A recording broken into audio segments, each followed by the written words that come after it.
আজ বরিশালে মূলত দুটি উপজেলায় সুষ্ঠু এবং শান্তিপূর্ণ পরিবেশে অনুষ্ঠিত হচ্ছে উপজেলা পরিষদের নির্বাচন। দর্শক, এই মুহূর্তে আমি আছি বরিশালের মুলাদী উপজেলার মুলাদী কলেজ কেন্দ্রে। আপনারা দেখছেন যে এখানে অসংখ্য মহিলা ভোটার তারা লাইনে দাঁড়িয়ে তারা ভোট দেওয়ার জন্য অপেক্ষা করছেন। শুধু এই কেন্দ্রটি এই নয়, পার্শ্ববর্তী অন্যান্য যে কেন্দ্রগুলো রয়েছে প্রতিটি কেন্দ্রে কিন্তু সেখানে অসংখ্য ভোটারদের উপস্থিতি ছিল।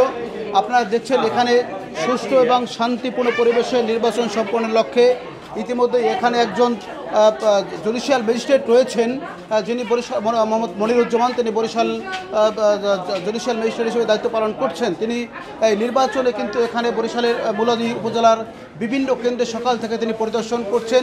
শুধু এই কেন্দ্রটি নয়, পার্শ্ববর্তী অনেক কেন্দ্রে তিনি গিয়েছেন। সুষ্ঠু এবং শান্তিপূর্ণ পরিবেশে নির্বাচন সম্পন্নের লক্ষ্যে বাংলাদেশের 161 জন জুডিশিয়াল ম্যাজিস্ট্রেট তারা দায়িত্ব পালন করছেন। যে বিষয়ে আমি আপনাদের জানা রাখতে চাই, আপনাদের এই বরিশালের যে মুলাদী উপজেলা, এটা কিন্তু অত্যন্ত প্রত্যন্ত অঞ্চল এবং নদীবেষ্টিত এলাকা। এখানের মানুষ কিন্তু যোগাযোগের অন্যতম প্রধান মাধ্যম কিন্তু লঞ্চ এবং নৌকা, এবং সেই হিসাবে এখানে কিন্তু সকাল থেকে অসংখ্য ভোটার তারা লাইনে দাঁড়িয়ে ভোট দিতে আমি দেখেছি আইনশৃঙ্খলা বাহিনীর সদস্যদের তারা দায়িত্ব পালন করছেন, দায়িত্ব পালন করছেন। কোথাও কোনো প্রকারের অপ্রীতিকর ঘটনা যাতে না ঘটে সেক্ষেত্রে ম্যাজিস্ট্রেটের পাশাপাশি রয়েছে র্যাব, পুলিশ এবং নৌবাহিনী এবং বিজেপি সদস্যরা কিন্তু টহল দিচ্ছেন। দর্শক, এই ছিল বরিশালের নির্বাচনের সর্বশেষ খবর।